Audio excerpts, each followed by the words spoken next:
یہاں کے اسکول سے تعلق رکھنے والے ٹیچرز، ان کی مینجمنٹ اس انداز میں اپنے کام کو لے کر آگے چل رہی ہے کہ تعلیم کے ساتھ ساتھ جو غیر نصابی سرگرمیاں ہیں جو کہ بہت ضروری ہے کسی بھی تعلیمی درسگاہ کے لیے، ہمارے بچوں کے لیے، کہ تعلیم کے ساتھ ساتھ ان کی باقاعدہ ایکٹیویٹیز کا بھی خیال رکھا جائے. اور یقینی طور پر یہ وہ ایکٹیویٹیز ہوتی ہیں کہ جو ہمارے بچوں کو کانفیڈنس دیتی ہیں، ان کو حوصلہ دیتی ہیں، ان کو دنیا میں آگے آ کر اپنے معاملات کو آگے لے کر چلنے میں ان کے اندر خود اعتمادی پیدا کرتی ہے. تعلیم تو ہر شخص حاصل کر لیتا ہے.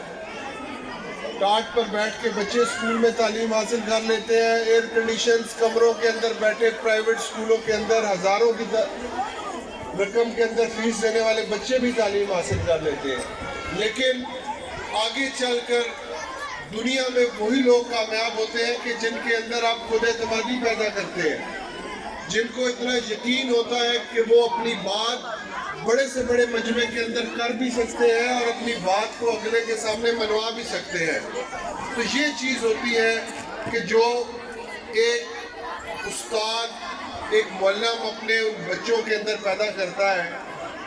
اور نبیل نے بڑی اچھی بات کی کہ تعلیم استاد دیتا ہے لیکن تربیت اس کے والدین کرتے ہیں. اور یقینی طور پر آج کل کا جو دور چل رہا ہے، ہم دیکھتے ہیں کہ ہمارے والدین کے پاس اپنے بچوں کے لیے وقت نہیں ہے. تمام تر ذمہ داری اسکول کے اوپر، ٹیچرز کے اوپر ڈال دیتے ہیں. لیکن میں سمجھتا ہوں کہ استاد ہی وہی ایک عظیم ہستی ہے، کیونکہ آج اگر ہم جہاں پر بھی ہیں، میں سمجھتا ہوں کہ اگر میں کوئی بات کرتا ہوں اور مجھے کہیں بھی موقع ملتا ہے